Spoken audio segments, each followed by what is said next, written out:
नमस्ते, आपके साथ मैं हूं जयप्रकाश शर्मा और आप देख रहे हैं हमारा खास कार्यक्रम कौन बनेगा आपका एमएलए। और कौन बनेगा आपका एमएलए का सफर अब आप पहुंचा, आपको बता दें, मेरठ जिले के अंदर। मेरठ जिले की बात करें तो आपको बता दें 2017 में यहां 6 सीटों में से आपको बता दें कि बड़ा दिलचस्प पहलू देखने को मिला था, क्योंकि यहां पर एक सीट सिर्फ यहां समाजवादी पार्टी जीती थी। लेकिन हैरानी की बात यह है कि मेरठ शहर बीजेपी हार गई, जिसमें बीजेपी दावा करती है कि जो मेरठ शहर के अंदर जो शहरी वोटर है उनके साथ होता है, लेकिन मुस्लिम बाहुल्य फैक्टर होने की वजह से ये सीट हार गई। लेकिन इस बार मेरठ में क्या है चुनावी मूड, मेरठ की जनता किसका एमएलए बनाएगी, मुद्दे क्या हैं, मेरठ का चुनावी मूड समझने के लिए हम पहुंच चुके हैं और हमारे साथ तमाम मेहमान हैं। मैं सबसे पहले अपने मेहमानों का परिचय करा दूं। बीजेपी की तरफ से आपको बता दें अजय गुप्ता जी रहेंगे। अजय जी, आपका बहुत बहुत स्वागत है। एसपी की तरफ से आपको बता दें शरवण चौधरी जी रहेंगे और आतिर रिजवी जी भी अपना पक्ष रखेंगे। साथ ही साथ कांग्रेस की तरफ से मंजीत सिंह रहेंगे। मंजीत जी, आपका बहुत बहुत स्वागत है। सबसे पहला सवाल सर, सत्ताधारी पार्टी से, सर इस बार क्या मेरठ में फिर से कमल खिल पाएगा? पहली बार 7 में से 6 जीती थी, अब क्या 7 की 7 सीटें जीतने जा रहे हैं। जो आपने अभी कहा शहर विधानसभा, पिछली बार सपा, कांग्रेस और बाकी पार्टियों का अलायंस था, वो सारा वोट एक जगह पड़ा था। अब की बार सब अलग अलग लड़ रहे हैं। अब की बार हम शहर विधानसभा भारी मतों से जीतने जा रहे हैं। लेकिन इस बार तो आरएलडी के साथ है ना समाजवादी पार्टी, तो आपके लिए नुकसान होगा, क्योंकि किसान बाहुल क्षेत्र है, किसानों का भी असर होगा। नहीं, किसान हमारे भाई हैं, कुछ चंद लोग नाराज हो सकते हैं। हाँ। बाकी लोग सारा जो किसान है वो जानता है कि भारतीय जनता पार्टी ने, चाहे वो प्रदेश की सरकार हो या केंद्र की सरकार हो, इस किसान को इज्जत देने का काम हमने किया है, उनकी मांगों को मानने का काम हमने किया है, उनकी आय को दुगना करने का काम हमने किया है, उनको एमएसपी की काम को हमने बढ़ाया है और तमाम जो सुविधाएं किसानों को मिल सकती है देश के किसानों को, अन्नदाता को। साथ के साथ जीत जाएंगे जी, 7 एमएलए बन रहे हैं जी, बिल्कुल। पहली बार सर ये 7 की 7 दावा कर रहे हैं। मेरा सभी भाइयों से पहले अनुरोध है, पूरी बात सुनो उसके बाद में वोटिंग करें। मैं अपने काबिल भाई से पूछना चाहता हूं, ये कह रहे 2017 में अलायंस था, 2017 में अलायंस था, 2019 में अलायंस था। पहली बात। दूसरी बात ये है, कांग्रेस के साथ लड़े थे ना, समाजवादी के साथ, ये इन्होंने कहा बसपा के साथ लड़े। बस अब के जो है गठबंधन है समाजवादी और राष्ट्रीय लोकदल का। मेरठ जिले में हम 6 सीट जीतने जा रहे हैं, केवल 1 सीट कैंट की है बीजेपी, जिस पे कर सकते हैं। हमारा दावा इस बात का दावा, हम मेरठ जिले में 6 सीट जीत रहे हैं और 300 सीट उत्तर प्रदेश में जीत रहे। किसान रुको, किसान, मजदूर और व्यापारी बहुत परेशान है और किसान डंडे लिए बैठे गांव में। आप पता कर लो, हमारे ऐसे विधायक है सतवीर त्यागी, गांव में नहीं घुसन दे रहे। हमारे जाते हुए गांव में किसी गांव में घुस कर दिखावे। मोनिंदर पाल जी का अपमान हुआ। पहली बात, किसानों का जितना इस सरकार में अपमान हुआ, इतना किसी सरकार में अपमान। लेकिन सर जाट नाराज हैं, क्या आप मानते हैं जाट नाराज हैं? नहीं, अब जाटों को तो मना रही है सरकार। जाटों ने 2017 में सरकार बनाई थी और 2022 में सरकार उखाड़ेगी। हम 12 महीने बॉर्डर पे रहे, 12 महीने किसी ने पता नहीं लिया। और ये कानून वापस लिए, ये मोदी जी ने डर के लिए। 56 इंची का सीना हमने 5.5 इंच। मैं आऊंगा सर, आप कहाँ खड़े हैं? कभी मेरठ कांग्रेस का गढ़ होता था, लेकिन कांग्रेस का तो कोई अता ही पता नहीं है यहाँ। सांप्रदायिक पार्टियों ने समाज को बांटने का काम किया है। आज इस सरकार से, केंद्र की और प्रदेश की सरकार से दुनिया आजिज आ चुकी है और भारतीय जनता पार्टी से अब उत्तर प्रदेश की जनता छुटकारा चाहती है। सांप्रदायिक पार्टी कौन सी है आपकी नजर में? हमारी नजर में सांप्रदायिक पार्टी है भारतीय जनता पार्टी है, इसको फिक्र नहीं है। ये मंदिर के मसलों में देश की जनता को उलझाना चाहते हैं। आज नौजवान बेरोजगार है, नौजवानों को, मजदूरों को काम चाहिए, भूखे पेट निवाले मांगते हैं। ये जुमलों से पेट नहीं भरता। ये ठगोती सरकार को लोगों ने नकार दिया है। सर आप हिंदू मुसलमान करते हैं, विकास की बात क्यों नहीं करते हैं? हमने एक मिनट अपनी बात कह लो। हिंदू मुसलमान की बात मेरे मित्र कह रहे हैं, मेरे साथी कह रहे हैं। सच्चर कमेटी मैंने नहीं बनाई थी। जो लोग कहते हैं खाली कब्रिस्तानों के लिए 4 दीवारी कराने का पैसा मैंने अलॉट नहीं किया था। इसके अलावा जो मेरे मित्र कह रहे हैं कि रोजगार चाहिए, 60 साल तक सत्ता में रहे इस देश को इन्होंने देखा सिवाय भूखों के, और सिवाय इसके कि इन्होंने आश्वासन जाम पिलाते पिलाते लोगों की किडनी खराब कर दी। 7 साल में जो काम भारतीय जनता पार्टी की सरकार ने केंद्र में किया है वो एक मिसाल बनकर खड़ा है। देश आगे बढ़ रहा है, देश विश्व गुरु बनने की ओर अग्रसर है। मेरा सवाल यह है, आप आप कह रहे हैं हिंदू मुसलमान, लेकिन आपके ही एक उम्मीदवार का मेरठ से एक प्रत्याशी का एक वीडियो वायरल हो रहा है और वो कह रहे हैं कि हम बदला लेंगे। काहे का बदला लेंगे? बदला लेंगे, एक प्रत्याशी का बदला वोट देकर इसे हराएंगे बीजेपी को, इसका बदला कह रहा हूँ कि हम ये बदला लेंगे, वोट देकर बदला लेंगे। देखो एक बात है, इन्होंने देश का इन्होंने देश भैया इन्होंने बीजेपी ने वालों ने देश का स्तर इतना डाउन कर दिया है। एक देश का गृह मंत्री और पर्चे बांट रहा, इसका परिणाम क्या है बताओ? उसमें क्या दिक्कत है? उसमें गलत अब नेता है नहीं, देश का गृह मंत्री। तो क्या है प्रचार है? सन 1947 में देश आजाद हुआ, सन 1947 में देश आजाद हुआ। किसी गृह मंत्री ने प्रधानमंत्री ने नुक्कड़ सभा नहीं करी। नुक्कड़ सभा करता है एमएलए या कार्यकर्ता। इनका घबरा। आपको क्या डर लग रहा है? इनको डर लग रहा है? नहीं, आपको डर लग रहा है क्या? मैं अपनी बात कह लूं, मैं जवाब ले लेता। ये देश के लिए गर्व की बात है। भारतीय जनता पार्टी एक परिवार है। भारतीय जनता पार्टी किसी व्यक्ति विशेष की पार्टी नहीं है, ना वो अखिलेश की तरह एक आदमी की पार्टी है। हमारा गृह मंत्री अगर अपने लोगों के बीच में जा रहा है तो इसमें कौन सी आपत्ति है? इसमें कौन सी आपत्ति है? वो वहां जा रहा है जहां पिछली सरकारों के गुंडों ने लोगों को भगा के पलायन करने को मजबूर कर दिया। हमने उनको बसाया है, हमने बसाया। गृह मंत्री जा रहा है तो कौन सी आपत्ति है इसमें? किसानों को यह जो करा, किसान हमारा भाई था, किसान अब गाड़ी चला दी, गाड़ी किसान दांत जेल लगा नल भी चलेगा बराबर। 750 किसानों ने। आपकी बात हो गई ना, और भी लोगों को मौका दीजिए ना। आपके और भी है भैया। इनमें हिंदू मुस्लिम है क्या हिस्सा लगा? और हिंदू मुस्लिम है बस। 700 किसान शहीद हुआ, भूल नहीं सकते। किसानों पर गाड़ी चलाई, भूल नहीं सकते। जो किसान को नहीं मानता वो किसान का अन्न क्यों खावा है? किसान का अन्न क्यों खाता है? ये जनता चोट की वोट से भाजपा को इस देश से भगा के मानेगी। नहीं, क्या बीजेपी भाग रही है? ये कह रहे कि बीजेपी भाग रही है। बीजेपी कहीं नहीं आ रही है। ये बीजेपी का जो लक्ष्य है गुंडाराज खत्म करने का है, वो बीजेपी गुंडाराज खत्म करके रहेगी। ये गुंडागर्दी आप सब प्रदेश रूप से देख रहे हैं, किसी गुंडागर्दी को खत्म करना है। नहीं, यहाँ बीजेपी जीत जाएगी। बिल्कुल जीतेगी बीजेपी, सारी सीटें बीजेपी जीत के आएगी। इनके अंदर गुंडाराज ऐसा था अखिलेश सरकार में कि बहुत ज्यादा 2017 7 सीटों पे बीजेपी जीतेगी। बीजेपी को हराने वाला कोई नहीं है, क्योंकि इन्होंने फोतियन वाला मसला खत्म करा। नहीं, तो यहाँ लग रहा है कमल खिल पाएगा। 7 सीटों पे भारतीय जनता पार्टी विशाल जीत दर्ज करने जा रही है। ये आरोप लगा रहे हैं आप हिंदू मुसलमान कर रहे हैं। हिंदू मुसलमान नहीं, हम तो राष्ट्रवाद की बात कर रहे हैं। ये आरोप वो लगा रहे हैं जो सुबह उठ के भारतीय जनता पार्टी द्वारा बनाए गए शौचालयों में जाके। ऐसा है, इस बार तमंचे की सरकार नहीं आएगी, कमल का बोल खेलेगा। अजीत सिंह जी ने कहा था जिस गाड़ी में सपा का झंडा उस गाड़ी में सपा का गुंडा। सर, आप लोगों पे ये आरोप लगता है समाजवादी पार्टी का नारा और खाली प्लॉट हमारा। बात ही मैं देखूं, एक पहले इनकी ये देशभक्ति कह रहे, इनसे न पूछिए इनका बालक कोई मिलिट्री में है क्या? हमारे बालक मिलिट्री में है। कारगिल की लड़ाई जाटों ने जीती, जाटों ने, पहली बात। और गुंडे कौन है? गुंडे हैं ये। इन्होंने चार किसान मारे, इनके नेता के लौंडे हैं। गुंडे वे हैं, गुंडे हमें। सर कांग्रेस की बात करें हैं, कांग्रेस प्रियंका मेहनत कर रही है, लेकिन वो संगठन में जान नहीं फूंक पा रही है। वजह क्या है? प्रियंका ने इस उत्तर प्रदेश के अंदर प्रियंका गांधी जी ने क्रांति लाके रख दी है। इस जुल्मी सरकार के खिलाफ प्रियंका गांधी जी सड़कों पर उतरी है और हर एक कार्यकर्ता कांग्रेस का प्रियंका गांधी, राहुल गांधी बनकर इन फिरका परस्त ताकतों से सड़क पर उतरकर लड़ने की लड़ाई कांग्रेस का एक कार्यकर्ता कर रहा है और मजबूती से हर सीट पर, मेरठ की 7 सीट पर कांग्रेस का कार्यकर्ता मजबूती से चुनाव लड़ रहा है। आने वाले समय के अंदर एक चौंकने वाले नतीजे उत्तर प्रदेश। सर आपको नहीं लग रहा कि मेरठ क्षेत्र ऐसा है जहां किसानों की बहुत तादाद है और जाट बाहुल भी इलाका है, लेकिन आप नाराजगी, आप किसानों की नाराजगी का आपको नुकसान नहीं होगा? जो वास्तविक किसान है वो समझता कि हमने क्या किया। कुछ लोग गुमराह कर रहे हैं, कुछ लोग गुमराह हुए हैं, इसके अलावा कुछ नहीं है।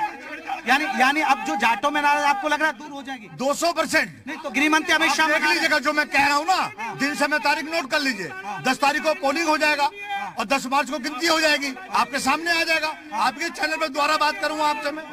नहीं तो क्या विकास का आधार या हिंदू मुसलमान के नाम पर? विकास, राष्ट्रवाद, विकास, शोषित, दलित और किसान और मजदूर के लिए जो काम हमने किया है वो सबको पता है।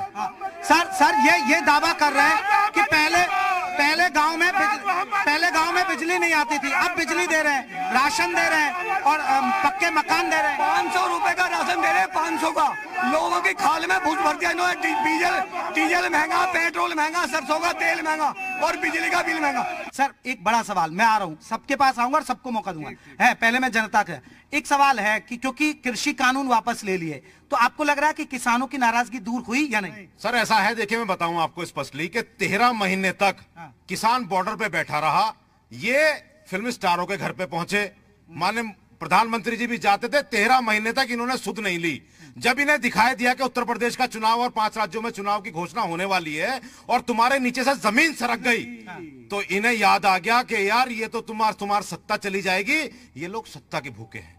इन्हें आम जनता, किसान, रोजगार, महंगाई कोई वास्ता नहीं। जो गृह मंत्री जब की मीटिंग कर रहे हैं, ये जो 4 आदमी मरे, गृह मंत्री का आदमी तो मरवाई, क्या गृह मंत्री ने उसे बुलाया नहीं कहने को? मैं ये जवाब सर, अब आपको क्यों याद आ रहा है किसान? देखिए, जब किसान धरने पे बैठा था, लगातार बैठ के चल रही थी, रोज मांगों में परिवर्तन हो रहा था। एक स्टेज ऐसी आ गई कि सरकार, अब मुझे अपनी बात कहने दो प्लीज सर प्लीज। सरकार लगातार बुलाती रही, एक के बाद एक मांग बढ़ती थी, तो उस कारण से ये लंघन हुआ।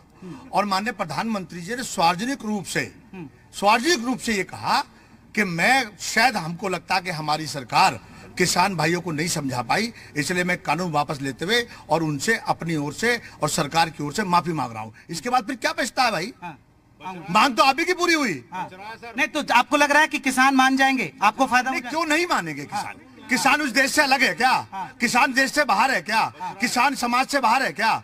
किसान भी समझ रहा है, किसान भी समझ रहा है कि जो कुछ हुआ, जैसे हुआ और किस परिस्थिति में जब वापस हो गया, तो उसके बाद कोई शिकायत रहनी नहीं चाहिए। अखिलेश जा रहे हैं, जहां भी जा रहे हैं वो बेरोजगारी बड़ा इश्यू उठा रहे हैं, तो आपको लग रहा है कि बेरोजगारी क्या कम हुई? ऐसा है, बेरोजगारी अभी आई है जब से भाजपा की सरकार है। उससे पहले तो उन्होंने इतने रोजगार दे रखे थे कि कोई सड़क पे दिखता ही नहीं था, सारे कारोबार में लगे हुए थे।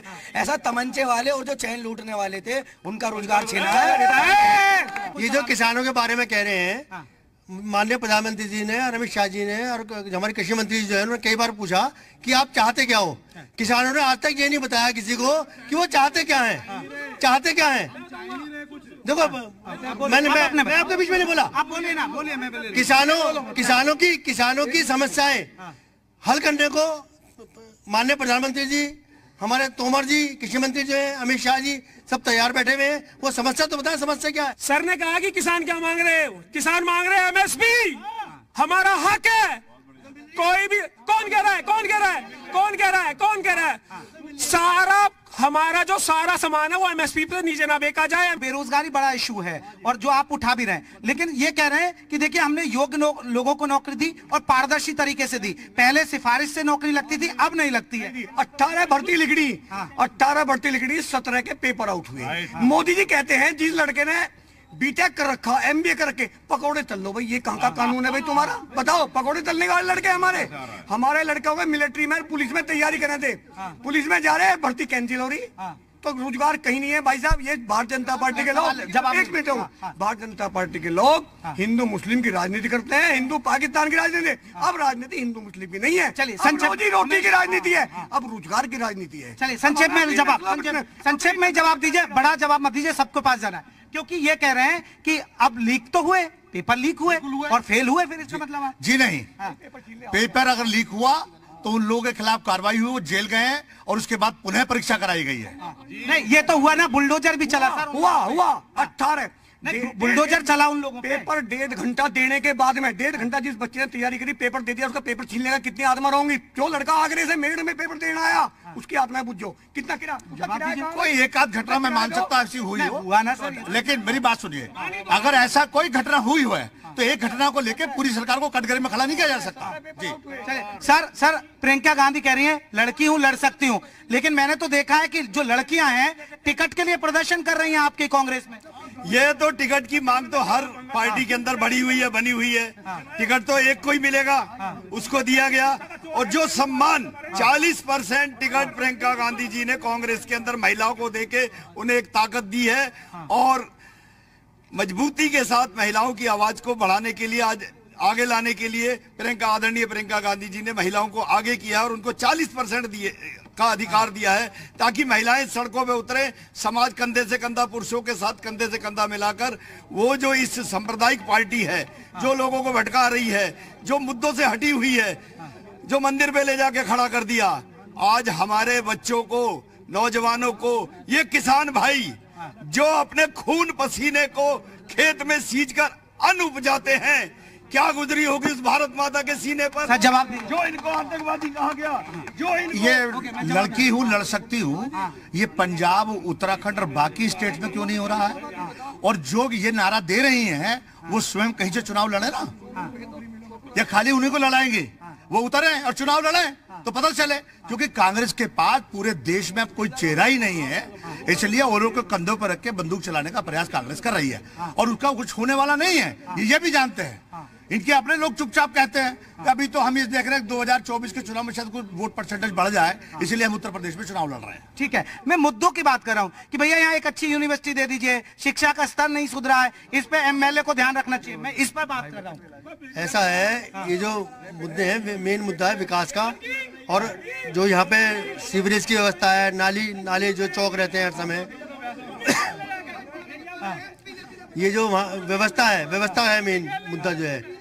जो भी योजनाएं आती हैं वो ठंडे बस्ते में पड़ जाती है, जैसे हवाई पट्टी की योजना है, यहाँ पे हवाई अड्डा बनना चाहिए था, हवाई अड्डा लंबित हो गया।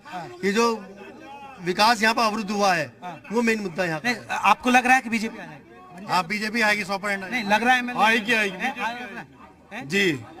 चाचा आपको क्या लग रहा है इस बार? इस बार तो गठबंधन की सरकार आ रही है, गठबंधन की आ जाएगी। हाँ बिल्कुल। अच्छा। सर ये कह रहे हैं कि गुंडागर्दी नहीं रुकी, आप जिसका आधार बना रहे हो तो गुंडागर्दी नहीं रुकी। देखिए, यहाँ खड़े हुए जितने लोग हैं ना, वो राजनीतिक दल से जुड़े हैं कहीं ना कहीं, कि पूरे प्रदेश में कानून व्यवस्था की स्थिति क्या बनकर आई है। या तो गुंडा बदमाश जो था प्रदेश का गली छोड़ के चला गया, शहर छोड़कर चला गया, या जहां उसको जाना था वहां भेजने का काम सरकार ने किया है। कानून व्यवस्था 100% शुक्रिया। सर कह रहे हैं लॉ एंड ऑर्डर बहुत बेहतर हुआ और इसी दम पे हम बनेंगे। नहीं बने, लॉ एंड ऑर्डर बेहतर नहीं हुआ। जेल चुंगी पे अभी एक व्यापारी है 4 लाख रुपए लूटे, पता कर लो। हमारे गांव में 22 स्टार्टर एक रात में चोरी हुए। कम हो सकता है लेकिन खत्म नहीं हुआ। नवीपुर गाँव में 20 स्टार्टर चोरी, कम हुआ? 20, हाँ कम हुआ होगा, थोड़ा 19-20 का फर्क पड़ा होगा लेकिन कम नहीं हुआ। साफ सफाई नहीं है, सरकारें भी आपकी, विधायक भी आपके, तो क्यों नहीं हो रहा है? कैंट में भी आपका विधायक निधि और सांसद निधि तो खर्च हो नहीं रही, विधायक निधि सांसद निधि तो खर्च हो नहीं रही। कोरोना आ गया ना। देखिए बात सुनिए, ये जो बात कह रहे हैं, उत्तर प्रदेश में मेरठ जो पिछली सरकारों में 17वें नंबर पर था स्वच्छता में, वो अब की बार 2 नंबर पर आया है। सुधार की ओर हम बढ़ रहे हैं। एक बात और जो मेरे भाई ने जो मेरे भाई ने बात कही, अरे रुको यार, जो बात मेरे भाई ने कही कि अगर हमारे विधायकों ने कुछ ना किया होता, हमारे विधायक, भाई साहब 1 मिनट में अपनी बात कह लूं। अगर हमारे विधायकों ने कुछ ना किया होता कैंट विधानसभा में, तो पिछले 40 साल से लगातार हमारे लोग, ये कैंट विधानसभा के लोग हमारे को अपना आशीर्वाद ना देते। हमारा काम ही बोलता है। चलिए आपको कितनी उम्मीद है? 7 में से कितनी सीटें? 7 की 7 सीटें। सरकार बनेगी 100% बनेगी। आपको कितनी उम्मीद है? हमारी सरकार बन रही भाई साहब, 300 पार हम जा रहे हैं। ये गलत फहमी में भी। मेरठ में कितनी जीत? मेरठ में हमारी 6 सीट कन्फर्म है। साथ ही में हम आपके कितने एमएलए आ रहे हैं? आपके कितने? मजबूती से 7 सीटों पर कांग्रेस लड़ रही है, कांग्रेस की एकता के नाम पर। हमने समाज को जातिवाद में नहीं बांट रहे, मंदिर मस्जिद धर्म पे नहीं बांटते, विकास के मुद्दे पर अब इनसे तंग आ चुकी है भारतीय जनता पार्टी से, लोग तंग आ चुके हैं। बीजेपी का इनसे छुटकारा चाहती है जनता उत्तर प्रदेश। 2 मिनट का समय चाहूंगा। ये जो लोग कहते हैं हम हिंदू मुस्लिम की राजनीति करते हैं, हमारी सरकार ने जितने उज्ज्वला योजना के तहत सिलेंडर हिंदू महिलाओं को दिए, उतने हमने मुसलमान महिलाओं को दिए हैं। जितने 2013 में हमारे 2 जाट भाई मार दिए गए मुजफ्फरनगर में, 2 जाट भाई। तब तत्कालीन सरकार मुलायम अखिलेश यादव की सरकार ने इनको बचाने का काम किया और हमारे जाट भाइयों के साथ अत्याचार किया और हिंदू के खिलाफ अत्याचार किया। सभी लोग, मतलब हमारे मित्र भी बता रहे हैं, 2017 के बाद बेरोजगारी बढ़ गई। 2017 से पहले सब कलेक्टर थे, सब मिनिस्टर थे, सही है। अब बेरोजगारी बढ़ गई, आज व्यापारी खुल करके खुशी से व्यापार कर रहा है। सर 2019 में कह रहे, 2019 में लोकसभा के चुनाव में इनका गठबंधन था सपा से कांग्रेस का, इन्होंने अपना राष्ट्रीय अध्यक्ष ही हरवा दिया। और ये जो कह रहे हैं कि कंकर खेड़े में विकास नहीं हो रहा, तो मैं कंकर खेड़े का निवासी हूँ, मैं आपका जवाब देता हूँ कि कंकर खेड़े में, अशोकपुरी में और वाल्मीकि बस्ती में आप जाकर के देखिए, वहाँ अभी भी टैलों का काम चल रहा है। आप जाके देखिए, आपका एक भी चेहरा कंकर खेड़े में मुझे नहीं दिखाई दिया। बन जाएगा एमएलए तो बिल्कुल बनेगा, लेकिन इनसे पूछो कोरोना काल में सारे थे कहाँ, ये टोपी पहन पहन के घूम रहे, कहाँ थे कोरोना में? सतवीर त्यागी जी किठौर विधानसभा से विधायक बने, जीतने के बाद पूरे 5 वर्षों में आज हमारे गांव में कल पहली बार आने का प्रयास करा था, लोगों ने वापस खदेड़ दिया। भैया किसान अब इन ढोंगियों के चक्कर में नहीं आने का, किसान हाथ जोड़ के इनसे कह रहा अपना जो वो है प्रचार डिजिटली करो, फिजिकली धकेट दे जाओगे। मैं ये कहना चाहूंगा किडोर विधानसभा में पश्चिमी उत्तर प्रदेश में साइज मंजूर की सबसे बड़ी जीत होगी, देख लेना 10 मार्च को। अच्छा, नहीं तो आपको लग रहा है ये हिंदू मुसलमान पे होगा, विकास के नाम पे? विकास के नाम पे, किसान के नाम पे। तो पाकिस्तान बिलावेंगे इसमें चुनाव में, पाकिस्तान को बिलाएंगे, ये फिर चीन को बिलावेंगे, इनको और कुछ नहीं इन पर। मेरा आखिरी सवाल, किन मुद्दों पर आप सरकार बनाने में कामयाब होंगे? हम भाई साहब रोजगार देंगे लोगों को, रोजगार के मुद्दे पे सरकार देंगे, हिंदू मुस्लिम एकता पे सरकार बनाएंगे, हिंदू मुस्लिम एकता, रोजगार और लोग व्यापारी का काम ठीक करेंगे और उस पर सरकार। सर आपको किस आधार पर लग रहा है कि सरकार इन मुद्दों पे बन जाएगी? हम विकास के नाम पे जा रहे हैं, अपने काम के नाम पर जा रहे हैं। जो हमने काम किया है, जो लोगों में विश्वास पैदा किया है, जो कानून व्यवस्था हमने दी है, उसके आधार पे हम जनता के बीच जा रहे हैं। और 100% मैं आपको विश्वास दिलवा रहा हूं कि आप देखिएगा 10 मार्च को जब नतीजे आएंगे तो कोई ना कोई और अन्य आरोप लेके सारे विपक्षी। आपका आधार क्या रहने वाला कांग्रेस? हमारा आधार हिंदू मुस्लिम सिख ईसाई को साथ लेकर आगे चलने का है। हम बांटते नहीं है समाज को, हम एकजुटता से उत्तर प्रदेश के विकास के लिए, शिक्षा के लिए, नौकरी के लिए, रोजगार के लिए, किसान भाइयों की तरक्की के लिए काम करेंगे। कौन बनेगा आपका एमएलए मेरठ से? बस इतना ही, अगली विधानसभा में आपसे मुलाकात होगी। लेकिन जब भी आपके इलाके में वोट डाले तो वोट जरूर डालिए, एक वोट जरूरी है। नमस्ते।